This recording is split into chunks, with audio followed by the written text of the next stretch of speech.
Pemirsa, kembali bersama kami dalam CNBC Indonesia dan saat ini kami masih bersama dengan Menteri Pariwisata dan Ekonomi Kreatif Republik Indonesia, Bapak Sandiaga Salahuddin Uno. Pak Sandi, kita lanjutkan kembali diskusi kita.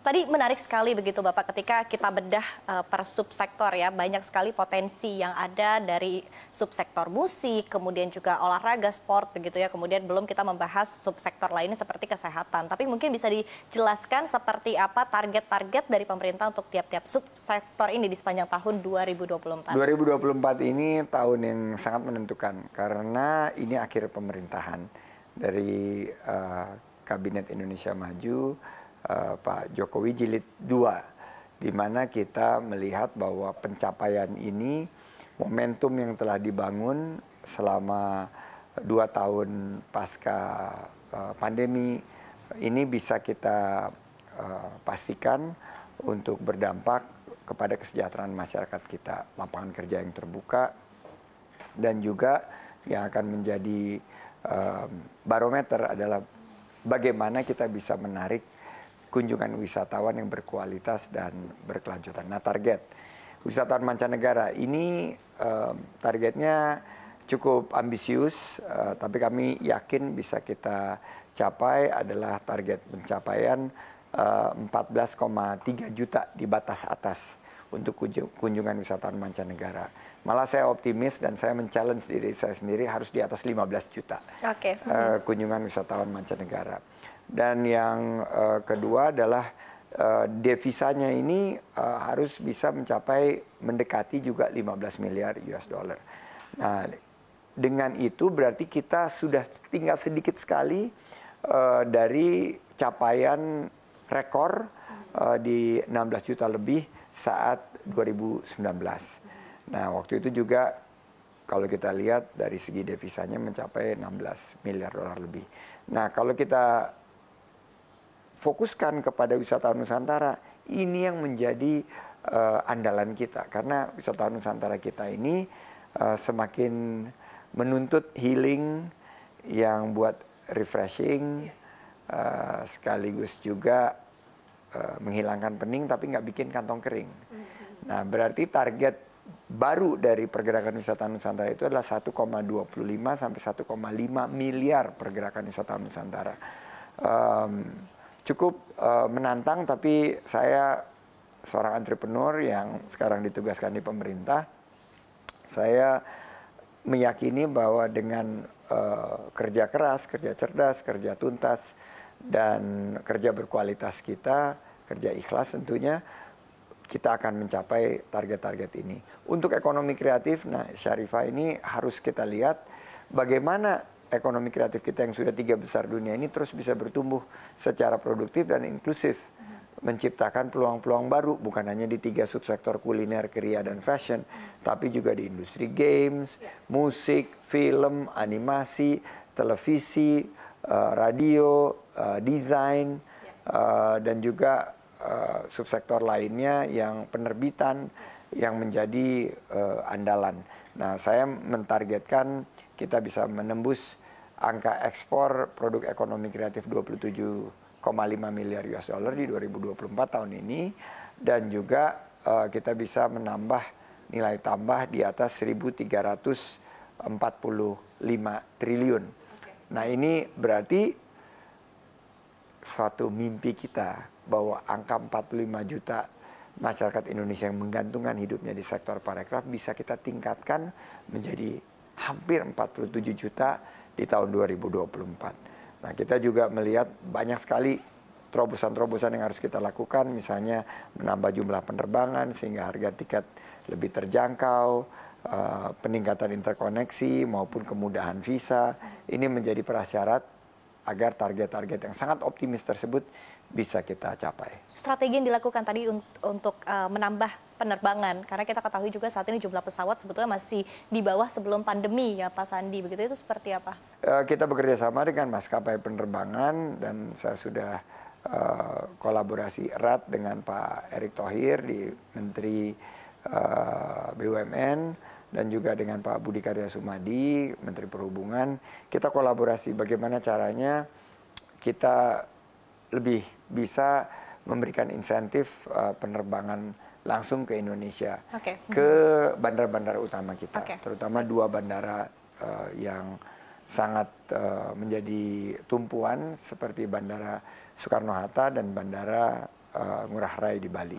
Nah, yang kedua adalah mengenai visa ini, saya sudah mengajukan bebas visa kunjungan kepada 20 negara penyumbang wisatawan terbanyak yang berkualitas dan berkelanjutan seperti Australia, Amerika Serikat, Malaysia sudah bebas visa ya. Tapi Jerman, India, Korea Selatan, Inggris, Prancis, dan Jepang. Nah, ini yang menurut saya, karena kalau dilihat di negara-negara ini, top of mind-nya itu masih Indonesia untuk wisata dan terutama Bali, dan pencarian dari search engine ini mencapai hampir 670 juta lebih pencarian.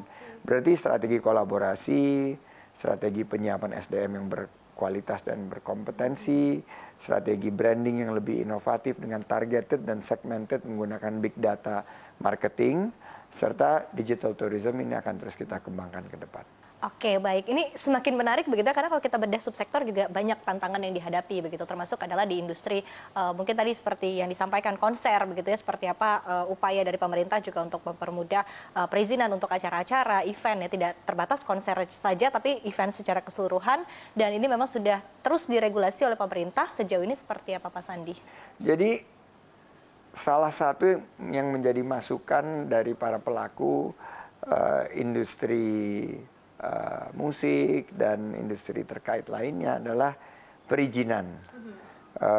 Perizinan kalau kita ingin mengadakan konser, perizinan kalau kita ingin syuting, kalau kita ingin melakukan event yang berkaitan dengan ekonomi kreatif ini dirasakan masih banyak yang bisa kita tingkatkan optimalisasinya. Oleh karena itu pendekatannya ya digitalisasi. Dengan mendigitalisasi proses perizinan untuk penyelenggaraan sebuah event yang berkualitas. Nah, biasanya ini memakan waktu yang sangat panjang dan cukup rumit dan biayanya sangat besar. Nah, ini yang kita pangkas dengan reformasi dalam sistem perizinan ini, kita digitalisasi. Sekarang bekerja sama dengan pemangku kepentingan terkait seperti Telkom, dan Bank BUMN seperti Mandiri, kita sudah punya platformnya. Telkom kita juga ikut ajak bergabung dan melibatkan semua lintas kementerian lembaga sampai ke pemerintah daerah. Ada 5 venue yang menjadi pilot atau uji coba yang akan kita lakukan dalam waktu uji coba ini, yaitu GBK, JIS, juga ada di Ancol Beach City maupun di ICE BSD.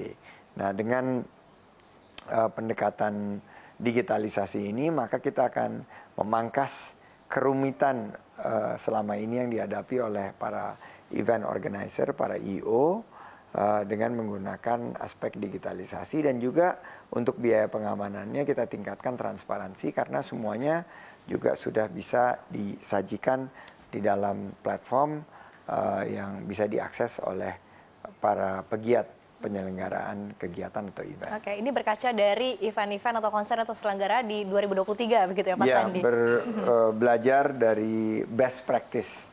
Apa yang sudah dijalankan di teman-teman kita di internasional maupun juga disesuaikan dengan kearifan lokal. Oke, baik. Kemudian di industri kreatif juga yang mungkin dinanti oleh para gamers ini Bapak berkaitan dengan Perpres begitu ya untuk industri game sendiri, mungkin bisa dijelaskan seperti apa dan kemudian target Perpres ini akan disahkan kapan dan akan perubahan apa yang akan dibawa dengan Perpres ini?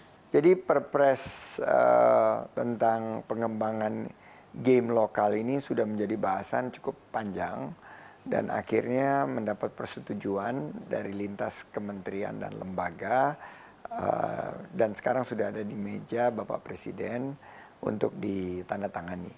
Nah, ini akan menjadi sebuah hadiah boleh dibilang untuk pelaku industri games di Indonesia dan gamers di Indonesia, karena sudah lebih dari 120 juta masyarakat kita yang ada dalam ekosistem industri game.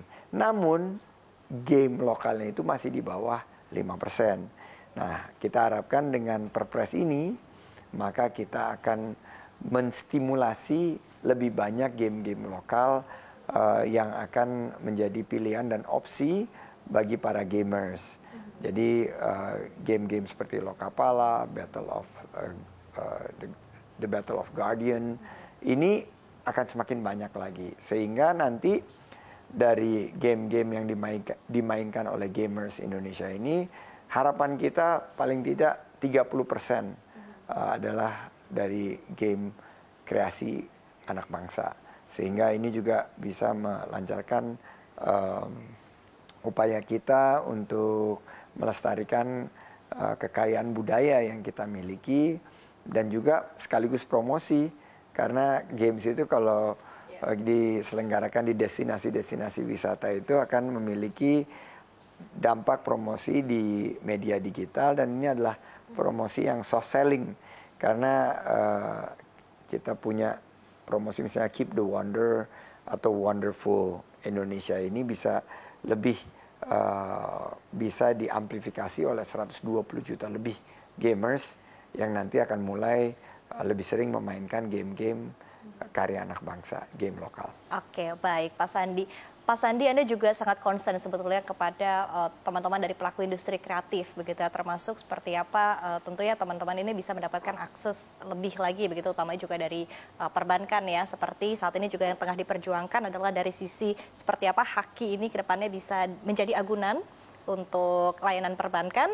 Seperti apa update berkaitan dengan hal ini? Landasan utama dari ekonomi kreatif itu adalah intellectual property atau hak kekayaan intelektual. Jadi kan ekonomi kreatif ini kan berbasis inovasi dan kreativitas. Dan kita mendorong total dari para pelaku ekonomi kreatif yang jumlahnya jutaan ini difasilitasi secara totalitas mereka melakukan pendaftaran hak kekayaan intelektual. Nah, selama ini hak kekayaan intelektual itu belum bisa dijadikan objek pembiayaan. PP tahun 2022 nomor 24, PP 24 ini merupakan turunan dari Undang-Undang nomor 24 tahun 2019 yang memberikan landasan hukum bagi industri pembiayaan, perbankan dan non-perbankan memberikan pinjaman berbasis haki. Jadi hak kekayaan intelektual ini akan dijadikan agunan. Nah, ini terbuka lebar. Kami terus mensosialisasikan kepada para pelaku ekonomi kreatif perbankan, non-perbankan untuk menggunakan PP ini. Kita juga udah menggayat para masyarakat yang melakukan appraisal atau masyarakat appraisal kita untuk menilai haki itu berapa bisa dijadikan objek pembiayaan. Jadi misalnya sebuah karya YouTube yang mendapat download begitu besar dan mendapatkan AdSense itu bisa dijadikan sebuah objek pembiayaan, dan ini sudah kita fasilitasi dan mudah-mudahan di 2024 ini akan lebih banyak yang menggunakan fasilitas pembiayaan berbasis haki. Okay. Dan ini adalah kemajuan yang sangat luar biasa karena World Intellectual Property Organization atau WIPO menilai Indonesia ini sangat maju dalam dan sangat progresif dalam memberikan pembiayaan di sektor ekonomi kreatif. Oke, dan tadi tidak terbatas karya apapun ya, Pak Sandi, termasuk ya, ada 17 digital. subsektor itu, dari mulai kuliner, kriya, dan fashion sampai 14 subsektor lainnya,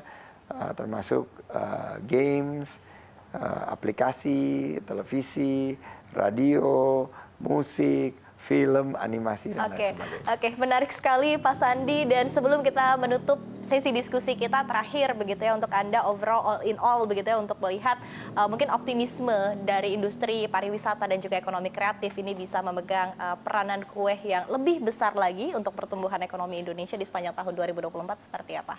Ya, kalau kita lihat dari total kontribusi pariwisata di 2024 kita targetkan 4,5%. Kalau kita bisa berupaya lebih keras lagi, ekonomi kreatif kontribusinya 8%. Berarti kalau kita gabungkan ini 12,5%. Hampir menyerupai sektor ekonomi ekstraktif. Jadi ekonomi kreatif teragregasi dengan pariwisata ini daya dobrak terhadap ekonomi baru atau the new economy itu sangat dimungkinkan. Nah, saya melihat bahwa selain kita lakukan langkah inovasi, adaptasi, dan kolaborasi, yang terpenting adalah kita melakukan upskilling, reskilling, dan new skilling bagi para pelaku parekraf di Indonesia. Dengan target tersebut, maka harapan kita, sektor pariwisata dan ekonomi kreatif kita menjadi tulang punggung penciptaan kesejahteraan bagi bangsa, penciptaan lapangan kerja, penciptaan ekonomi yang lebih berkeadilan dan ekonomi yang maju. Saya menyebutnya ekonomi hijau, itu bisa kita capai. Oke, baik. Terima kasih Pak Sandi sudah berdiskusi bersama kami. Sukses dan sehat selalu. Thank you, dan Syarifah. tentunya harapannya tadi ya Pak ya, perannya dari industri pariwisata dan juga ekonomi kreatif untuk pertumbuhan ekonomi Indonesia bisa semakin besar lagi tadi dengan langkah-langkah dan juga strategi yang sudah dilakukan oleh pemerintah. Terima kasih Pak Sandi sekali lagi. Dan pemirsa, demikian perbincangan kami bersama dengan Menteri Pariwisata dan Ekonomi Kreatif Republik Indonesia Bapak Sandiaga Uno, CNBC Indonesia Beyond Business.